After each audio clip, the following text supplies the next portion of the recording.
রেখা অন্য মায়ের লাগে তুই পশ্চিমী করস, আজকে তোর আমি খুন করছি। দাঁড়া দাঁড়া, এই বেটা ওই বেটা কই যা, তোর আজকে খুন করবো আমি। দাঁড়া দাঁড়া,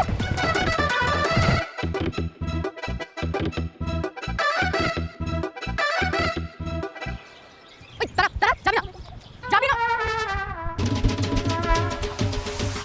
আরে এই বড়টা কামটা করলো কি? এই তুই উঠবি না, উঠবি না তুই?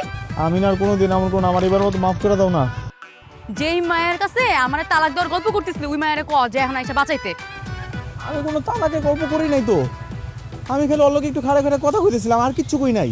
কেন তোর কি কথা কওয়ার মানুষের অভাব পড়ছে? ঘরে বউ নাই? আচ্ছা ঠিক আছে, তুমি মরার আগ পর্যন্ত আমি আর কোনো মায়ের লোক কথা কমো না, তোমার কথা দিতেছি। কি কইলি তুই, কি কইলি তুই? আমার মরার লেগে দোয়া করতেছস? না না, আমি এমন কিছু কই নাই তো। কানে ধর, তুই কানে ধরে এখন ডুব দিবি, 100 ডুব দিবি আজকে, এটাই তোর শাস্তি। হ্যাঁ, আমি সত্যি সত্যি ডুব দিলে তো আমার টান ধরে যাবো গা। 100 ডুব না দেওয়া অব্দি তুই এই পুকুর থেকে উঠবি না। কানে ধর, আর তোর আজকে সারা দিন খাওয়া দাওয়া সব বন্ধ। ডুব দে ডুব দে, আমি যা যা কমু তাই তাই করবি এখন। আচ্ছা কি কি কো অল্প কও। অন্য কোনো মায়ের লগে কথা কমু না, এখন থেকে তুমি যা কইবা তাই শুনুম, তোমার কোনো অবাধ্য হমু না। আর কখনো তোমার অবদ্ধ হবো না।